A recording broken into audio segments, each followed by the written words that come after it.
Homeostasis. Homeostasis is the core concept in physiology. Uh, Usually, when you watch these videos that I make, it's probably a good idea to also have my uh, study guide or whatever text I made in front of you. So, if there are any images, you can look at them. For instance, this part on homeostasis is the part of the text, Introduction to Anatomy and Physiology, that is in Sakai in lecture materials. So, it's not a bad idea to have that text open and then scroll down to the subheading that says homeostasis and kind of follow along.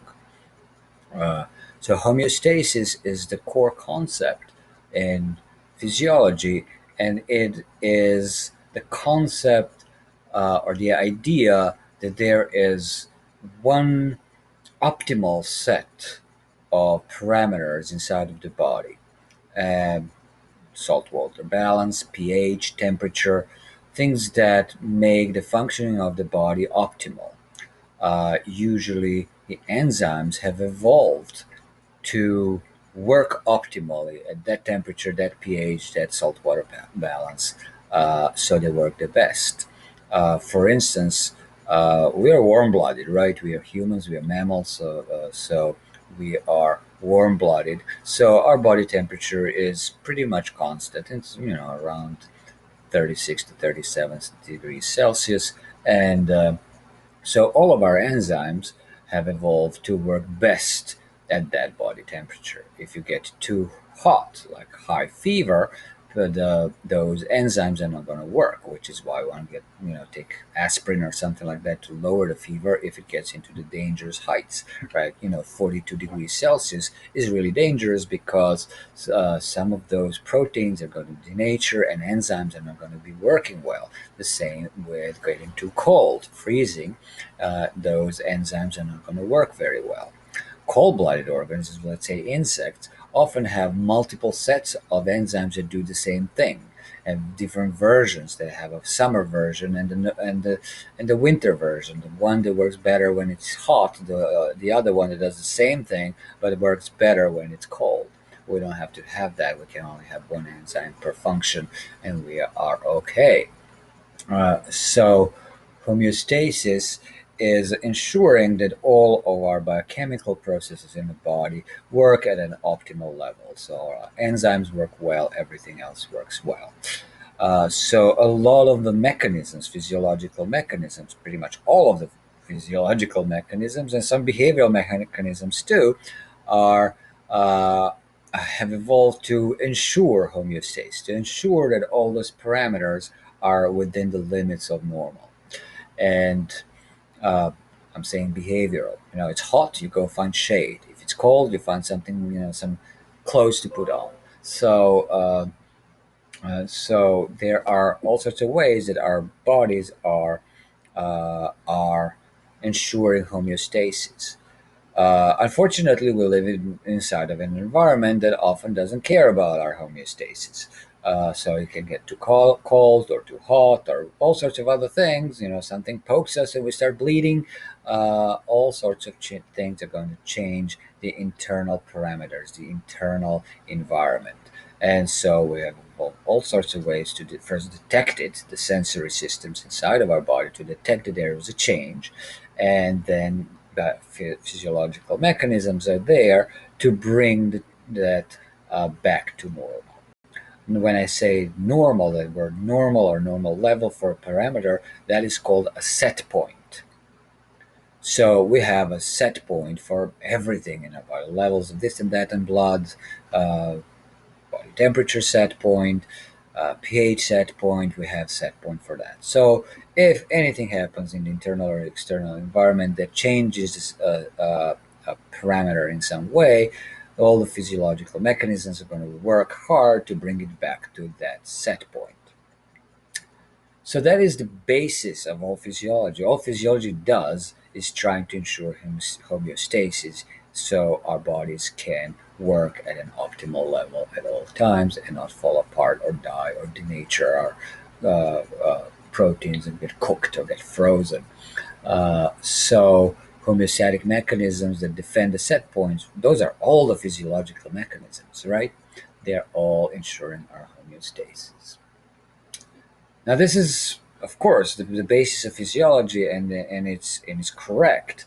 Uh, the thing is, the word homeostasis has linguistic problems because homeo means similar or same, and stasis means stability.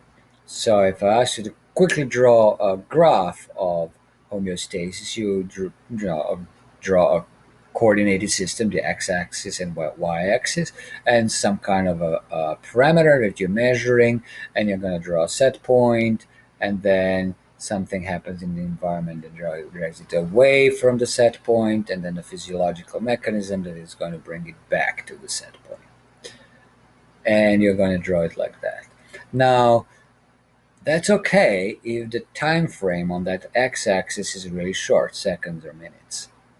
It depends on the parameter you're measuring. But if it's a little longer, it doesn't really work that way because set point is almost never only one value. Set points change, and set points change in a controlled manner. So our body's physiology doesn't just defend the set point from environmental disturbances, but also controls where that set point is going to be for every one of those parameters, every one of those functions. For instance, set point changes during life. There are things that are lower when or higher when you're an infant, and then get lower when you're adult, or vice versa. Metabolism is much higher in infants and little kids, toddlers, than it is in adults, and it doesn't really get lower until like after 60s. There's actually been a new study looking in depth into that. A lot of people say, well, I'm getting a little chubby and whatnot because I'm 50, I'm 55, I'm not chubby because I'm active, right? And my metabolism is exactly the same as it was when I was 20, and it won't start going down until after the 60s.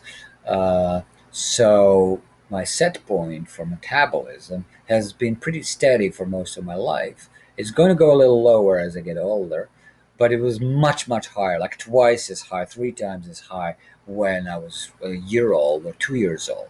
Almost like, levels of metabolism like a different species, not just like a human. Another example, and that's the one that I've drawn, is the example of testosterone levels. So when the embryo just starts developing, there's no testosterone in it. There's a point pretty early in the embryonic development when the testes develops in a male embryo. And the first thing that testes does is kind of practices making testosterone. There's a surge of testosterone in that early embryo. It doesn't last long, a couple of days, few days, depends on the species. In humans, it's a few days, and then it goes back to zero. So during that surge, the set point is high. Before and after the surge, it's low, it's zero. So if there any kind of homeostatic mechanism, let's say you inject testosterone into the embryo, that embryo is going to use, it's kind of still developing uh, physiological systems to bring testosterone to its set point, which is zero before and zero after the surge, but much higher during the surge. And then it's zero for a long time. The baby's born, it's zero and zero and zero, zero, zero. And throughout, childhood, if I inject you with testosterone, your body is going to bring that testosterone down to zero really fast. Those are homeostatic mechanisms that bring it back to the set point, and set point for testosterone is zero until the boy hits puberty. And then it starts growing rapidly. And as it starts growing, the set point is going higher and higher and higher. It takes a few years to get to its maximum. At each point of those few years, the set point is slightly different and slightly higher than it was a few months ago, and that's the set point that is defended. If I inject you with testosterone, or if I inject you with testosterone blocker, your homeostatic mechanisms are going to bring testosterone back to that set point that you are supposed to have at that age. And then it hits the maximum at you know maturity, and it stays at a very high level for a long time. Then it gradually starts going lower as the man gets older and older. There are things that can temporarily change not just the levels of testosterone, but the set point of this testosterone, what is going to be defended by various physiological mechanisms.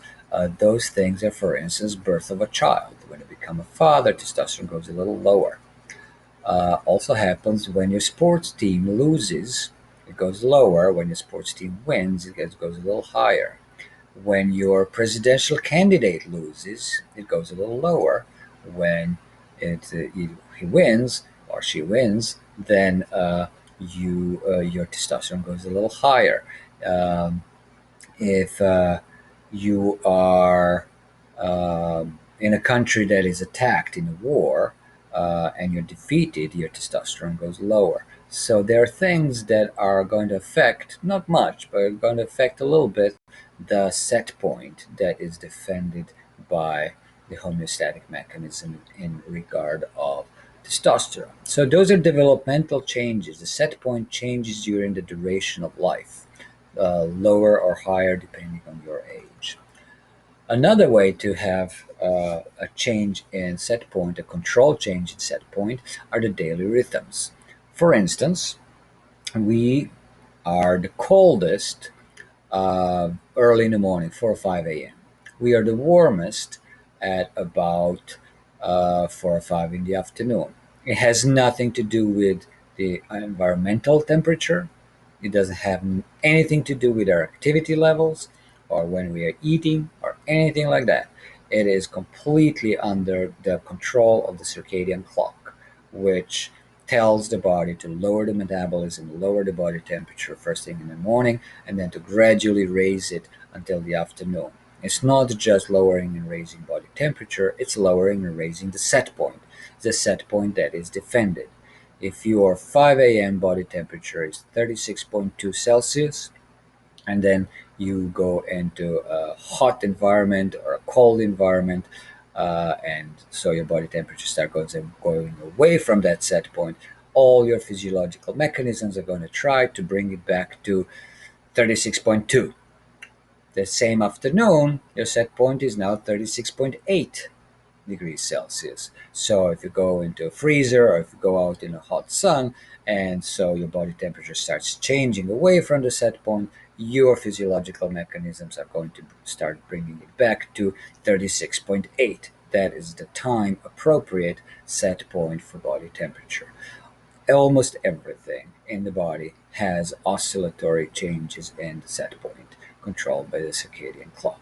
There are a couple of exceptions. Those are, let's say, concentrations of calcium. Our nerve cells, heart cells, muscle cells are so dependent on exact levels of calcium outside of the cells that it is extremely narrowly defended, and there's no daily change or an ontogenetic developmental change in calcium levels. The same goes with pH. All of our enzymes are ideally working at the pH between 735 and 745. It's a very narrow range. It's a very narrow set point, and it does not changes between morning and evening, and it does not change during the course of life. It's always that narrow. So remember that pH is a logarithm, negative logarithm of the concentration of hydrogen ions. So a change from 735 to 745 to 755, those are logarithmic changes. Those are not changing by a few hydrogen ions here and there. It's like 10 times as many. And so you are going to have big differences between pH and the next pH and the next one, which is why it has to be controlled in such a narrow manner, which is that doesn't have a controlled change of set point.